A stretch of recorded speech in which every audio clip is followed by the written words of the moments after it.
जय बोलो देवादिदेव 1008 श्री भगवान महावीर स्वामी की जय जय जय। अहिंसा परमो धर्म की जय जय जय। परम पूज्य आचार्य गुरुवर श्री विद्यासागर जी महाराज की जय जय जय। पूज्य मुनिवर श्री प्रमाण सागर जी महाराज की, समस्त मुनि संघ की नमोस्तु। तीर्थंकरत्व का मार्ग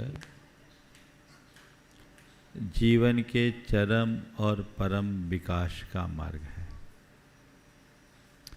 अनेक जन्मों की साधना के उपरांत कोई विरला प्राणी तीर्थंकरत्व जैसी उपलब्धि को पा सकता है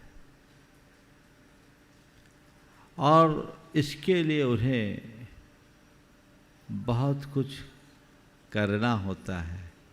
करना क्या होता है? खुद को खपाना होता है। अभी 16 कारण पर्व चल रहा है और बहुत सारे लोग 16 कारण के व्रत कर रहे हैं, उपवास कर रहे हैं, भावनाएं भा रहे हैं। ये 16 कारण की भावनाएं ऐसी भावनाएं हैं जो तीर्थंकर की हैसियत प्रदान कर सकती है। कदाचित ऐसी भावना भाने वाला व्यक्ति तीर्थंकर बने या न बने, पर तीर्थंकरों के शासन का अनुगामी बनकर संसार से तिर जरूर सकता है। वो अपने जीवन का उद्धार अवश्य कर सकता है। विगत दिनों से इसी संदर्भ में बात चल रही है और आज उस क्रम को बढ़ाते हुए आज दर्शन विशुद्धि, विनय संपन्नता, शील व्रत का निरतिचार पालन, अभीक्ष्ण ज्ञानोपयोग और संवेग के बाद 6वें क्रम की बात है शक्तितः त्याग। जीवन में त्याग बहुत जरूरी है। त्याग के बिना जीवन का कल्याण नहीं। हमारा संपूर्ण जीवन त्याग से चलता है। थोड़ी देर सोचो, अगर हम श्वास लें और फिर लिए हुए श्वास को छोड़े नहीं तो क्या होगा? घुटन होगी। श्वास लेना जरूरी है, जितना जरूरी है उतना ही श्वास को छोड़ना भी जरूरी है ना? है? भोजन करे और मल विसर्जन न हो तो क्या होगा? पीड़ा होगी ना। तो भोजन करना जितना जरूरी है, मल को विसर्जित करना भी उतना ही जरूरी है। पूरी व्यवस्था ग्रहण और त्याग से चलती है। अगर कुछ लिया है तो छोड़ो। पेड़ धरती से रस चूसते, सूर्य से ऊर्जा लेते हैं, लेकिन हम सबको क्या देते हैं? फूल, फल, छाया और ऑक्सीजन। पेड़ ले और दे नहीं तो क्या होगा? नदियाँ सारा जल प्राप्त करती है, हमें लौटाती है और बचा हुआ सागर को समर्पित कर देती है। सागर नदियों से जल लेता है, अपने पास नहीं रखता, सूरज को दे देता है।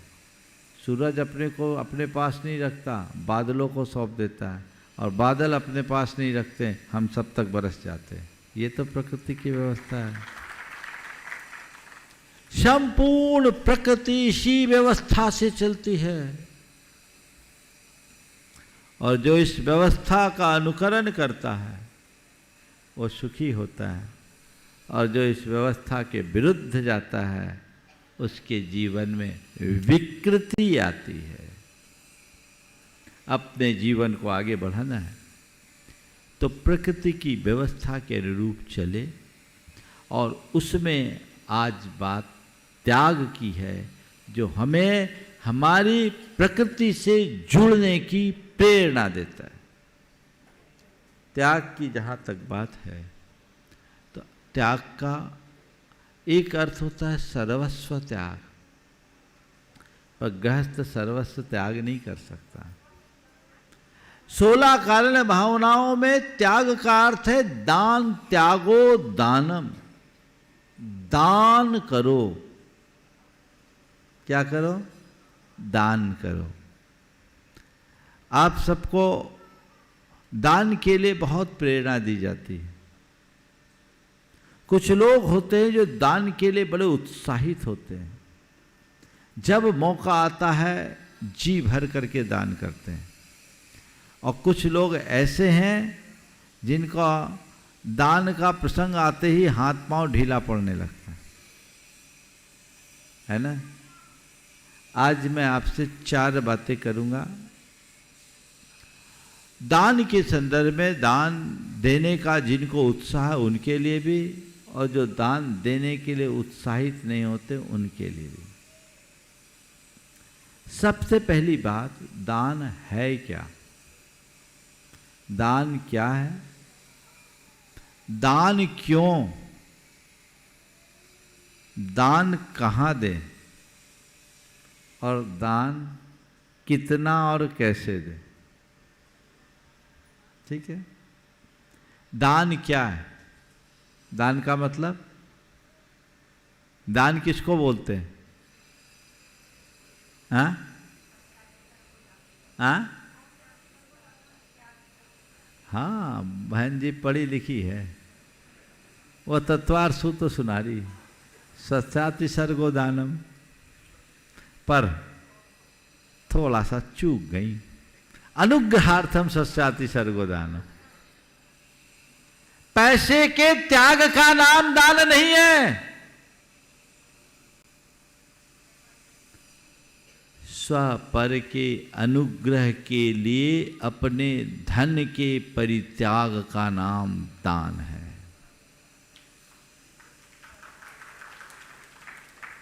इससे भ्रम में मत रहना, मैंने कुछ पैसा दे दिया तो दान कर दिया। दान किसके लिए? अनुग्रहार्थम। किसके अनुग्रह के लिए? निज के अनुग्रह के लिए। किसके अनुग्रह के लिए? खुद के अनुग्रह के लिए, खुद पर उपकार के लिए। पहला उपकार स्वयं पर, दूसरा उपकार औरों पर। तो निज पर के उपकार के लिए अपने धन के परित्याग का नाम दान है।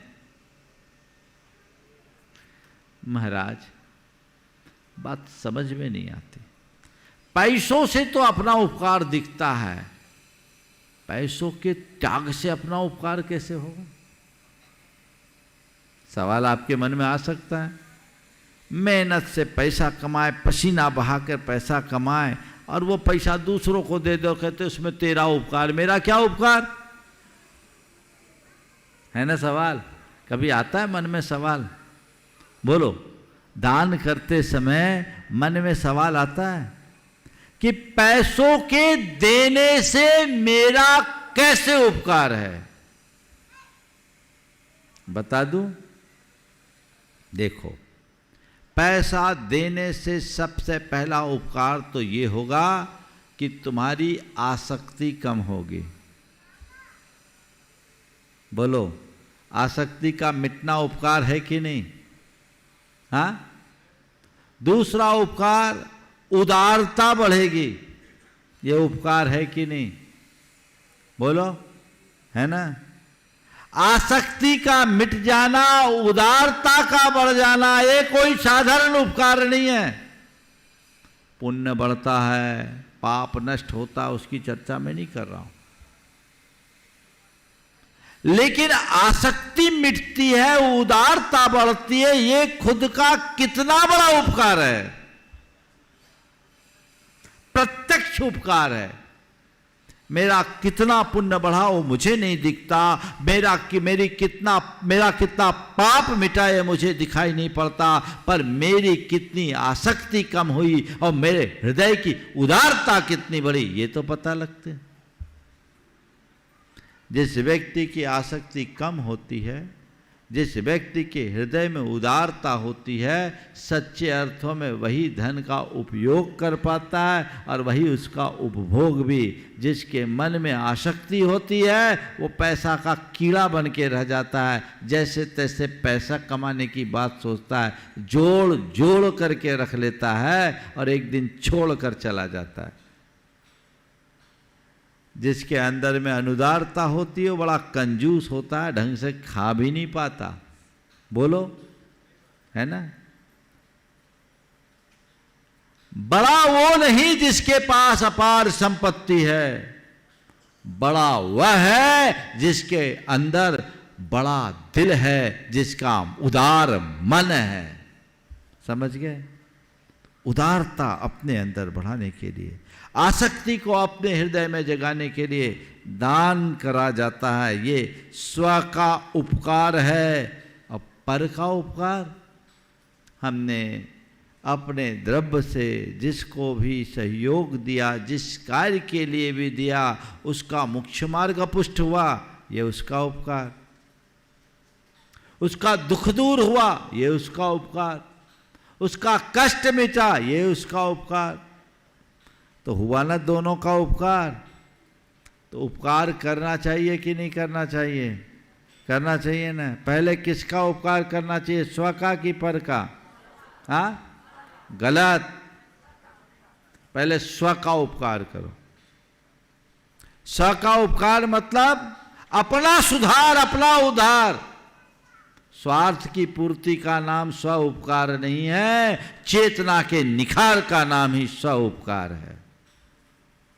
अपने गुणों का विकास करोगे, जो स्व उपकार करता वही परोपकार कर सकता है। इसलिए पैसे देने का नाम दान नहीं, स्व उपकार करने का नाम दान है। इसलिए कभी भी दान दो ना कहीं तो मन में ये भाव मत लाना कि मैंने सामने वाले को के ऊपर कुछ उपकार कर दिया। दान दो तो ये सोचो मेरे परिग्रह का भार उतर गया, मेरा बोझ कम हो गया, मेरा जीवन कृतार्थ हो गया। बोलो, सोचते हो ऐसा? अगर दान के प्रति सही अवधारणा होगी तो ये बात ज़्यादा कहने की आवश्यकता नहीं होगी। और ये बात तब और स्पष्ट होगी जब दान के प्रयोजन को सामने रखोगे। दान क्यों? बोलो, आप लोग दान देते हो, किसके लिए देते हो, क्यों देते हो? क्यों देते हो? बोलो तो, अभी भी सब दे के आए हो। क्यों दिए दान? हाँ, मेरे देखे 4 दृष्टियां हैं दान देने वालों के। ज्यादातर तुम लोग बनिया हो। सब सोचते 1 देंगे 10 मिलेगा। पहला, दान देने से धन बढ़ता है, ये तुम लोग सोचते हो ना? हाँ, है ना? तो ये तो दुकानदारी हो गई। ये अवधारणा बहुत अच्छी नहीं है। दान दोगे पुण्य बढ़ेगा, धन बढ़ सकता है, उसमें कोई संशय नहीं। लेकिन मैं दान इसलिए दे रहा हूं कि मेरा धन बढ़े, ये सही दृष्टिकोण नहीं है। फिर कुछ लोग सोचते हैं दान देंगे तो मेरा नाम होगा। ये भी सोचते हैं ना। अरे बड़ी सभा है, एक जगह एक आदमी ने दान किया और पहली बार दान किया और एक साथ 50 लाख रुपया का दान किया। लोगों को लगा रहे तुम महाराज से कितने प्रभावित हो गए, आज तुम्हारा हृदय परिवर्तन हो गया, 50 लाख का दान कर दिया। बोले भैया हृदय परिवर्तन छोड़ो, महाराज बहुत ग्लैमरस है, महाराज बहुत पहुँचे हुए हैं, सैकड़ों लोग इनके बड़े बड़े भगत हैं, सब करोड़पति अरबपति महाराज के इर्द गिर्द आते हैं। हमारे बच्चे बड़े हो गए, अब उनकी शादी भी करनी है तो समाज में नाम तो चाहिए। ऐसा आदमी मुझे किसी ने बताया, बोले महाराज ये तो ये बोल रहा है। हम बोले भैया पक्का बनिया है, जो कैलकुलेटिव होता है वो हिसाब किताब करके ही रह जाता, वो उतने ही तक रह जाएगा। हो सकता है ऐसी मानसिकता वाले लोग यहां भी बैठे हो, है तो तुम्हारे ही बीच के, तुम्हारे बीच के क्या है तो तुम्हारे ही जैसे। ये भी एक दृष्टिकोण, मेरा नाम हो। नाम के लिए दान मत करना, पर दानी का नाम जरूर लेना। कोई दान करे उसका नाम लो, पर मेरा नाम हो इस भाव से दान करना, दान का बहुत अच्छा दृष्टिकोण नहीं है। दान का तीसरा दृष्टिकोण कुछ लोगों का होता है कि दान एक पुण्य का कर्म है, इसलिए हमें दान करना चाहिए। ये भी है ठीक, दान करने से पुण्य तो होता, पाप तो नहीं होता, संशय नहीं है बिल्कुल।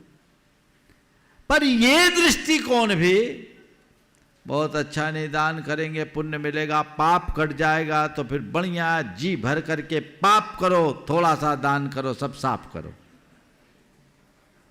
क्यों? लाइसेंस है पाप काटने का। ये एक भ्रम लोगों में आया, इसके कारण लोगों के अंदर ये दुर्बलता आ गई कि ठीक है हम दान कर दे, दान से पाप कटता है तो पाप करने की छूट नहीं। ये दृष्टिकोण भी बहुत उत्तम दृष्टिकोण नहीं है। दान करो, किसके लिए करो? दान करो, किसके लिए करो?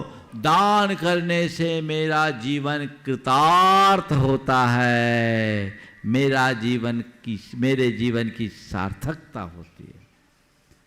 कृतार्थ क्यों होगा? उदारता बढ़ेगी, आसक्ति मिटेगी, मेरा पाप छूटेगा, सब कुछ होगा। अब आपको बता रहा हूं, दान करे, पैसों का दान करे, क्यों करे? पैसा कैसे कमाते हो? हाँ, पाप से कमाते हो ना? पक्के में बोल रहे हो? हाँ बोलो, पैसा कमाते हो, कैसे कमाते हो? हाँ, कंफ्यूज क्यों हो रहे हो? पाप होता है ना, तो पैसा कमाते हो, पाप से कमाते हो, यानी जितना पैसा उतना पाप, पैसों का संग्रह यानी पाप का संग्रह, कह सकते हो कि नहीं? समझो इस बात को। ये बहुत गहरी सच्चाई है। जिस दिन इस सच्चाई को समझ लोगे, दान करने के लिए तुम्हें प्रेरणा देने की जरूरत नहीं पड़ेगी।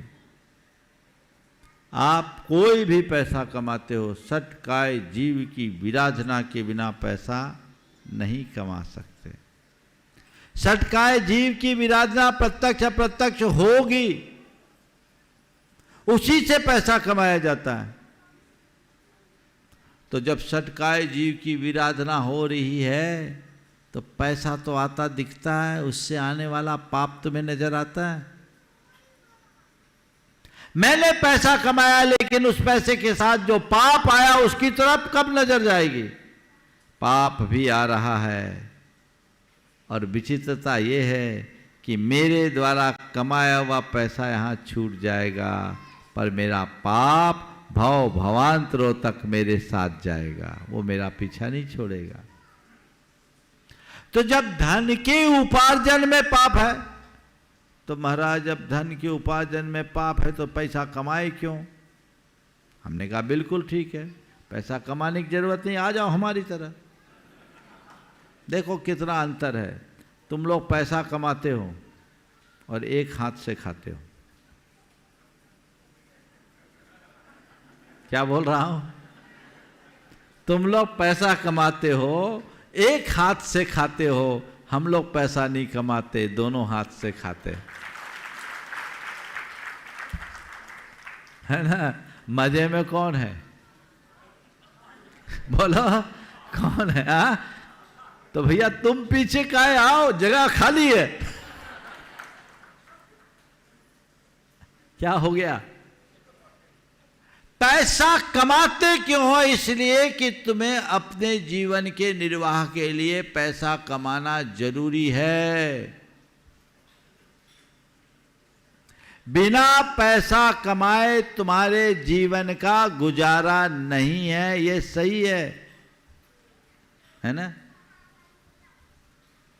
एक बार मुझसे कहा, तो मैंने कहा भैया 2 काम करो, या तो बिना जेब के रहो या जेब वाले रहो तो भरे जेब के रहो। जब तक जेबें हैं तो भरे जेब होंगे तो तुम ठीक रहोगे। आप बिना जेब वाले हम लोग हैं, कोई जरूरत नहीं है ना? जो बिना जेब वाले होते हैं ना, जेब वाले उनके इर्द गिर्द घूमते रहते हैं। और जब तक तुम्हारे पास जेब है तो भरे हो, तब तुम रह पाओगे। जीवन के निर्वाह के लिए धन का उपार्जन आवश्यक है, उपार्जित कीजिए, उसके बिना रास्ता नहीं है। लेकिन धन मेरे जीवन के निर्वाह का साधन है, साध्य नहीं। ये विवेक सदैव जागृत रखिए। तो जो मैंने धन उपार्जन किया है, इसमें जो पाप आ रहा है वो मेरी दृष्टि में है, तो उस पाप का प्रक्षालन भी मुझे करना है। वो कैसे होगा? दान से होगा। कैसे होगा? दान से होगा। कब होगा? जब ऐसा दृष्टिकोण विकसित होगा। इसलिए जितनी अभिरुचि से कमाते हो, उतने ही उत्साह से दान करने का भाव रखना चाहिए। मैंने धन कमाया तो धन के साथ अर्जित पाप को भी मुझे साफ करना है। पैसा कमाते समय तो तुम्हारी आंखें चमकती है, जब पैसा निकलने लगता है तब यही कमी है। एक सज्जन है मेरे संपर्क में, बड़े धनपति, और जितने बड़े धनपति उतने ही उदार। वो कमाते और लगाते हैं। उनसे एक दिन उन्होंने चर्चा में कहा कि महाराज मैं रुपयों का करूँगा क्या? एक बड़ी अच्छी बात कही। मेरे पिताजी अपने पीछे बहुत कुछ छोड़ कर गए, वो मेरे काम में नहीं आया। मेरे पिताजी अपने पीछे बहुत कुछ छोड़ करके गए, वो अब मेरे काम में नहीं आया। पिताजी के, आप लोगों के आशीर्वाद से मैं उससे कई गुना कमा लिया, और मेरा एक ही बेटा है। महाराज मुझे लगता मैं भी छोड़ कर जाऊँगा तो मेरे बच्चे के काम में नहीं आएगा। बच्चों में हुनर है तो और बढ़ा लेगा, मुझे क्या करना है? मुझे मेरे पास जो है, इसलिए मैं जी भर करके लगाता रहता हूँ। भाव एक मन में यही रहता है, कब मेरा अंत समय आए और मैं आप जैसा निर्गंत होकर अपना उद्धार करूं। एक तत्वदृष्टा की यही दृष्टि होती है। तुम लोग किसके लिए पैसा जोड़ते हो? बोलो। कमा रहे हो, कमाओ, पर कमाने के साथ लगाना भी सीखो। अच्छे कार्य में लगाओ, उत्साह रखो। अपने जीवन को संतुलित बनाए रखने के लिए दान के प्रति व्यक्ति को सतत उत्साहित रहना चाहिए। समझ में आ गया? तो दान क्यों करना है?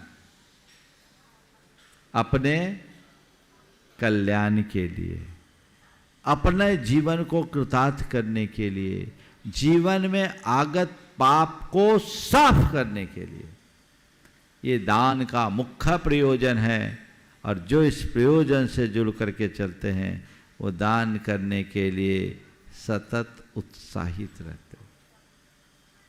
दान कहाँ करें? कई बार लोग सवाल करते हैं, आजकल रोज मंदिर बन रहे हैं, बहुत सारे मंदिर बन रहे हैं, इनमें रुपया खर्चा करते हैं, इनमें करने की जगह हॉस्पिटल बनाना चाहिए, स्कूल खोलना चाहिए, और लोगों के लिए देना चाहिए। ठीक है, दीजिए। एक बार सवाल किया मुझसे किसी ने इसी मंच पर, मैंने कहा हॉस्पिटल भी खोलो भैया, स्कूल भी खोलो भैया, पर मंदिर से तुम्हें क्या तकलीफ? पहले ये भी देख लो कि दुनिया में जितने भी हॉस्पिटल और स्कूल खोले गए हैं वो किन के द्वारा खोले गए? वो उन्हीं के द्वारा ज़्यादा खोले गए हैं जो भगवान के मंदिर से जुड़े हैं, गुरुओं से जुड़े हैं, है ना। मंदिर और स्कूल, मंदिर और हॉस्पिटल को समान मत मानो। तुम्हें जहाँ जरूरी उनको भी लगाओ, मना नहीं है, लेकिन अपनी प्राथमिकता अलग करो। मैंने कहा ये बताओ भाई, दान किस लिए करते? उपकार के लिए करते।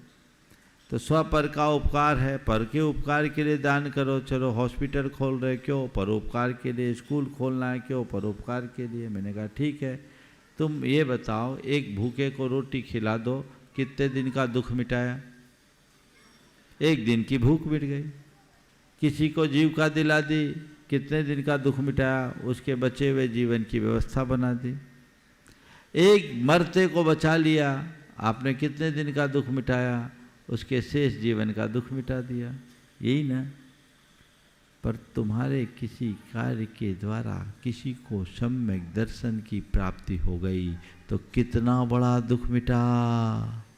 भाव का दुख मिट गया। मिटा कि नहीं मिटा? तो किस में ज्यादा उपकार है? हाँ, किस में ज्यादा उपकार है? जिससे भाव दुख मिटे उसमें उपकार है। तो क्या अस्पताल तुम्हें भाव दुख से दूर कर देगा? स्कूल से तुम भाव दुख का निवारण कर लोगे? खोलो, उसकी मनाही नहीं है, पर यह मान करके चलना उसका संबंध केवल इस भाव से है और इसका संबंध भाव से है। हमने मंदिर बनाया अपने लिए नहीं, आने वाले पीढ़ियों के लिए। कईयों का जीवन उद्धार हो सकता है। इसलिए दान के 7 स्थान बताएं जहां प्राथमिकता से दान देना। जिन बिंब जिनागार जिन यात्रा प्रतिष्ठिकम दान पूजा सुसिद्धांत लेखनम सप्त क्षेत्र योग।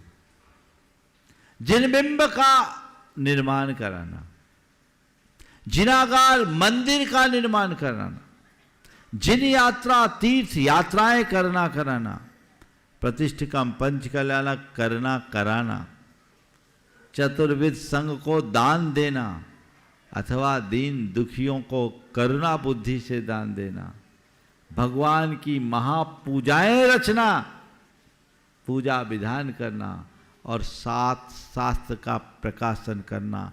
ये 7 स्थान हैं जो पारमार्थिक दान के आश्रय हैं।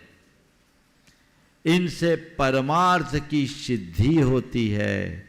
ये भाव दुख भंजक है, पाप निवारक है। इनमें प्राथमिकता से दान देना। तो महाराज आज आपने बता दिया, अब तो हम इनके अलावा किसी को दान देंगे नहीं, चाहे सामने वाला मर जाए। ऐसा मत करना। 2 दृष्टि होती, एक धार्मिक दृष्टि, एक मानवीय दृष्टि। समझ गया? धार्मिक दृष्टि से जो बात है वो पारमार्थिक कार्य में लगाना, लेकिन मानवीय संवेदना से शून्य मत बनना। जो काम मानवीय संवेदना से भर कर किए जाते हैं वो पाप पुण्य से ऊपर उठ करके किया जाता है। वहां पाप पुण्य नहीं देखा जाता, वहां मानवीय संवेदना, वहां जिसकी आवश्यकता उसको देखो। समझ गए? इसलिए वहां भी करो। देखो महाराज महत्वपूर्ण तो आप ये बता रहे हैं, बोले महत्वपूर्ण ठीक है, लेकिन 2 शब्द है, एक इंपॉर्टेंट एक अर्जेंट। क्या? इंपॉर्टेंट और अर्जेंट। कई बार ऐसा होता है कि कोई अर्जेंसी आ जाने के कारण इंपॉर्टेंट काम को भी गौण करना पड़ता है। करना पड़ता है कि नहीं करना पड़ता है ना? मान लो 10:05 पर आपकी प्रधानमंत्री नरेंद्र मोदी से मीटिंग तय हो गई, टाइम मिल गया, इंपॉर्टेंट मीटिंग है ना? आप जा रहे हैं, और 10:03 पर आपका पेट खराब हो गया, शौच की हाजत हो गई। अब क्या करोगे? इम्पोर्टेंट मीटिंग में जाने के लिए अपना कपड़े खराब करोगे या पहले अर्जेंट काम करके आओगे? बोलो क्या करोगे? हाँ, क्या करोगे? अर्जेंट करोगे ना। तो जब कोई ऐसा अर्जेंट काम आ जाए तो जाना पड़ता है। अर्जेंट आ गया, निपटने के लिए पखाने में जाना ठीक है, पर पखाने में ही बैठे रहना समझदारी। समझ में आ गई ना बात? जहां तहां जो प्रसंग आए, प्रसंगोपात कार्य व्यक्ति को कुशलता से करनी चाहिए, और यही जैन धर्म की विशेषता रही है। जैनियों ने सदैव ऐसे कार्यों में उत्साह से बढ़ चढ़ करके हिस्सा लिया। जितने मंदिर बनाए उतने ही पन्नशालाएं और दानशालाएं भी बनाई, उतनी औषधालय खुलवाए। वो अपनी जगह और ये अपनी जगह, दोनों का महत्व अपने अपने स्थान पर है, पर हमारा लक्ष्य परमार्थ होना चाहिए। हम क्या हैं? परमार्थी। उसमें कभी पीछे मत होना। हमें भाग्य से ये संस्कृति मिली, तो हमारे वाली पीढ़ियों को भी तो वो दे। हम उस परंपरा में जीने वाले और जन्म लेने वाले लोग हैं जहाँ खुद रूखी रोटी खाकर भगवान के आगे घी की जोत जलाने की परिपाटी है। हमने जोत जलाई तो घृत का ही जलाई। ये हमारी श्रद्धा है, क्योंकि हमने अर्थ से अधिक परमार्थ को महत्व दिया है। अपने लिए कम, प्रभु के लिए ज्यादा। समझ गए? तो दान कहाँ देना? पारमार्थिक क्षेत्र में देना है ना। अब दान कितना देना? कितना देना? महाराज जितने कम में निपट जाए उतने ही अच्छे, है ना। आप लोग कभी कभी बोली लेते हो तो क्या सोचते हो? इतने ही में निपट जाए, इतने ही में निपट जाए। कैसा सोचते हो? जितने कम में निपट जाए। एक दिन मैं एक ऐसे व्यक्ति को देखा, बोली लग रही थी। अब कोई दूसरा सामने प्रतिपक्षी नहीं था, ये शांति धारा की बात बोल रहा। 1 लाख रुपए में बोली आई, उसने खुद ने ही बोल दिया बढ़ा बढ़ा के अपनी तरफ से, मेरी ओर से 5,55,000 रुपये। इतना नहीं, ये कम है, इससे ज़्यादा, ये कम है, इससे ज़्यादा। बाद में बोला भाई ऐसा क्यों किया? बोले महाराज मैं सोच के आया था कि आज इतना मुझे देना है, मैंने सोचा कोई दूसरा नहीं है तो मेरा तो पुण्य कम होगा, तो मुझे तो पूरा दे ही देना है। ये दृष्टिकोण होना चाहिए। पर तुम लोग बनिया हो, नाप तौल के काम करते, जितने सस्ते में निपटे उतने अच्छे, है ना। अंतर आना चाहिए, दृष्टिकोण बदलना चाहिए। दान कितना? तो हमारे शास्त्रों में 3 प्रकार का दान बताया गया है। 3 स्तर पर दान होना चाहिए। सबसे उत्तम दानी वो है जो अपनी आय का 4 भाग करता है, 2 भाग से अपने अपने परिवार का पालन करता, 1 भाग आपत्ति विपत्ति के लिए सेविंग में रखता है, और 1 भाग का दान करता। नहीं 50% से घर चलाओ, 25% सेविंग में डालो और 25% का दान कर दो, कम से कम। ये उत्तम दाता है। दूसरा दाता वो है जो अपने आय के 3 भाग से अपना घर चलाता है, 2 भाग आपत्ति विपत्ति के लिए निकालता है और 1 भाग का दान करता है। यानी लगभग 49% से घर चलाता है, 33% आपत्ति विपत्ति के लिए निकाल देता है और लगभग 16-17% का दान करता है। 6वां हिस्सा दान करे। 16.25% का दान तो कम से कम करना चाहिए। ये मध्यम दाता है। और जघन्यदाता कौन है? जो निम्न आय वर्ग वाला है। वो अपने आय के 10 भाग करता है, 60% से अपना घर चलाता है, 30% आपत्ति विपत्ति के लिए रखता है और 10% का दान करता है। वो जघन्यदाता है। 10% से कम दान करने वाला व्यक्ति दानी की श्रेणी में ही नहीं आता। हिसाब लगाओ। मैं देखता हूँ निम्न मध्यम वर्ग वाले लोग तो फिर भी दान कर देते हैं, पर उच्च वर्ग के लोगों के द्वारा बहुत कम दान निकलता है। वो जितना कमाते उसका 10% खा भी नहीं पाते, दान तो बहुत दूर की बात। सब चल रहा है, एसेट्स बढ़ा रहे हैं, संपत्ति बढ़ा रहे हैं। अरे भाई, धन संपत्ति बढ़ाने की जगह अपने भीतर के पुण्य के वैभव को बढ़ाओ, जो जीवन का उद्धार करे। बाकी तो सब धरा रह जाएगा। कम से कम 10% का दान जरूर करो। अगर तुम्हारे पास 1 रुपये की कमाई है तो 60 पैसे से अधिक खर्च करने का अधिकार नहीं है। 30 पैसा बचा के रखना चाहिए और 10 पैसे का दान करना चाहिए। आजकल कमाई तो है लेकिन सेविंग शून्य है। सब पश्चिमी परंपरा आ गई। मैंने एक लेख पढ़ा था डॉक्टर कल्पना रावत का। लेख का शीर्षक था समृद्धि की कीमत। उसमें उन्होंने पूरा एक शोध किया जिसमें लिखा कि आजकल कारपोरेट हाउसेस में जितने भी काम हो रहे हैं, एमएनसीज में काम करने वाले लोग हैं, उनके ऊपर ओवर स्ट्रेस है। वो 18-18 घंटे काम करते हैं। उसका एक दुष्परिणाम तो ये है कि 22 से 45 वर्ष की उम्र समूह के युवक युवतियों की प्रजनन शक्ति नष्ट हो रही है, फर्टिलिटी खत्म। आजकल इसीलिए इशूज के लिए लाइन लगाना पड़ता है। इसलिए अब एमएनसीज में ध्यान प्राणायाम को भी जोड़ने की शुरुआत हो गई है ताकि वो अपने स्ट्रेस को मैनेज कर सके।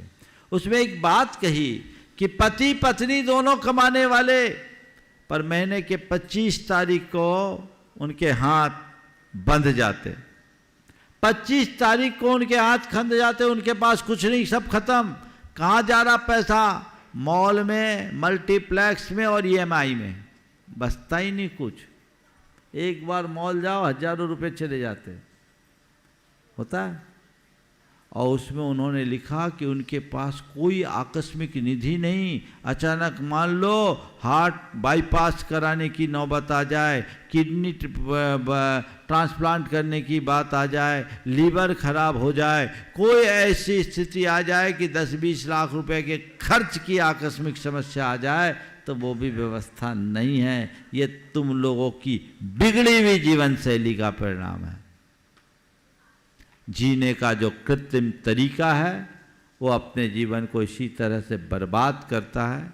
जीवन को सही दिशा दे और उसी अनुरूप जीवन को आगे बढ़ाने की कोशिश करे तो शक्तितः त्याग के गुण को चरितार्थ करोगे और अपने जीवन को कृतार्थ कर सकोगे। समय हो गया, यहीं पर विराम। बोलिए परम पूज आचार्य गुरुवर श्री विद्यासागर जी महाराज।